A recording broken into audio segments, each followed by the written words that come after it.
The serial killer known as Son of Sam terrorized New York City from 1976 to 1977. David Berkowitz used a .44 caliber handgun to commit several random shootings across the city. He killed 6 people and he wounded 7 others. Police eventually arrested him exactly 40 years ago today, and now he is opening up in his first major television interview in a decade. Maurice DuBois spoke with him for a CBS News special, and here's a preview of their conversation. People never understand where I came from, no matter how much I try to explain it. They wouldn't understand what it was to walk in darkness. In the summer of 1977, New York lost its mind. We had a blackout in which 3,000 people were arrested. You know, it was a very, very different time, and people were afraid to walk around. The city is preoccupied with the killer who in one note signed himself the Son of Sam. Most of the victims have been young women with shoulder-length dark brown hair who were gunned down as they sat in parked cars or walked the sidewalks of the Bronx and Queens. I ran down. By the time I got down, she was dead in the street. My daughter was 18 years old, and that's what he took out of my heart, 18 years. He struck again over the weekend, shooting a young couple in a Brooklyn lovers lane, and today the girl died, the killer's 6th victim. He's wounded 7 others. Oh my God, we've been shot. I should have been dead. What do you remember from the shooting itself? The bullet totally destroyed the left eye and most of my right eye. Where the bullet struck me, right in the head, I never felt anything. It just hit me directly in the head. And it traveled right across to the right side of my head. The only substantial clues so far have been 2 letters, including one mailed to the New York Daily News. He was writing about a dog that talked to him, gave him orders to kill. Serial killer's about to walk in here and talk with us? That looked like him, right? Hello, hey, God bless you. Maurice DuBois. It's an honor to meet you, sir. Glad to meet you. Thank you for talking with us. Sure, okay. It's a big step, you know. I have step? my misgivings and nervousness and all those other things. But, understood. Is this a special place for you? Yeah, it is. Yeah, it's a place of refuge. I've been locked up since the time of my arrest, just under 40 years. You just turned 64. Yeah, I just turned 64, yeah. What would you tell 23-year-old David Berkowitz today? Turn around before it's too late, because destruction is coming, you know. Yeah, as far as I'm concerned, that was not me. That was not me. That name, I hate that name. I despise that name. Which name? That moniker, Son of Sam. That was a demon.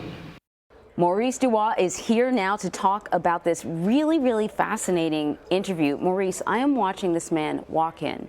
You are towering above him. He is slumping. Not only does he not look like anyone that I would feel threatened by, he hardly looks like the man who called his victims tasty meat.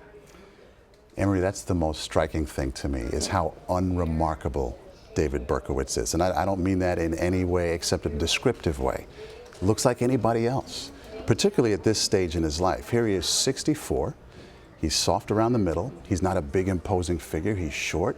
He's got his head down most of the time. He's deferential. He's unfailingly polite. He's carrying his Bible. That's his thing. He's a born-again Christian. He's deeply spiritual, and I don't question that. That's his thing. But nothing about him jumps out at you and says, bad guy, tough guy, mean guy. None Scary of that. guy? Not even frightening. It's only when you consider and really think about what he's done that you start to sort of, you know, it sets you back a little bit. Yeah.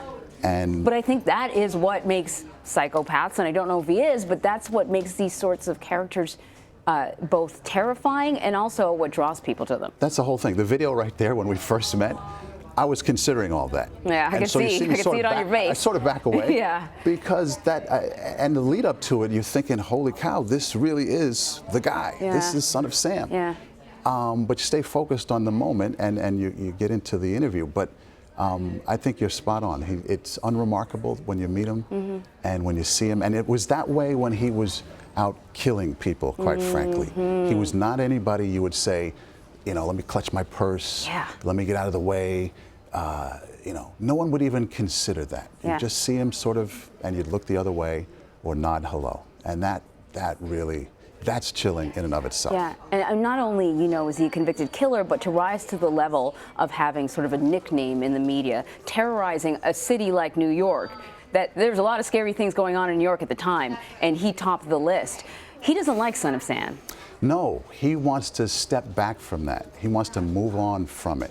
He doesn't even understand what Son of Sam is, he says now. He looks at it, he sees a lost human being, someone vacant. So does he feel connected to that person? He feels completely disconnected from that person. Right now, I mean, that's the last thing he wants to talk about. However, it's the main reason anyone wants to talk to him, obviously, right? But his thing now is his prison ministry, in which he ministers to other inmates, in which he ministers to people around the world who write him letters, people who are in trouble. That's his focus. Okay, so... And he seeks forgiveness, he seeks redemption, and you just sort of look and there are those who will say, well, what else are you going to do? You're in prison, you're locked up, you got nothing but time, and that's what you need to be doing.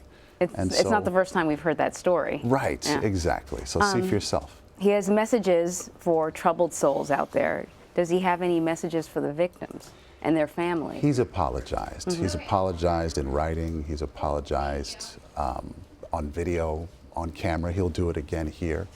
You get the sense that, well, you know what? I'll let you decide whether he means it, right? And I hope you watch. But again, he has nothing but time. And to think that someone's been locked up for 40 years, 4 decades. We spent some moments with him in his job. His job at prison is to work in the library. Really? Spent some time there. We spent some time in the chapel, as you saw. Yeah. And he has nothing but time. He really does. You also spoke to survivors. Yes. How do they feel about him? How do they feel about their experience? And the fact that he's talking now, so he's getting more media attention. Right. The pain runs deep. Forgiveness is very hard to come by. We spent a lot of time with one of the last victims, Robert Violante, who lost his sight in one eye, most of it in the other eye. He was with the final victim who died, Stacy Moskowitz. I mean, this killer came up and shot them both and cut short promising lives. Violante was getting ready to become a model. He had just signed with a modeling agency. Wow. Good-looking guy, 20 years old, happy, footloose, fancy, all that. Yeah. He's going to discos in the 70s. He's got friends. He's got a life. And things are looking up. And for this to happen, he spent the next 40 years working as a postal worker, muddling through life in many ways, feeling guilt at being with this young woman, extending their date a little longer than she wanted. And he survives and she does not. Exactly. And so the pain is, the reservoir pain is so deep and so painful and so visceral and still there to this day. Yeah. It's really extraordinary.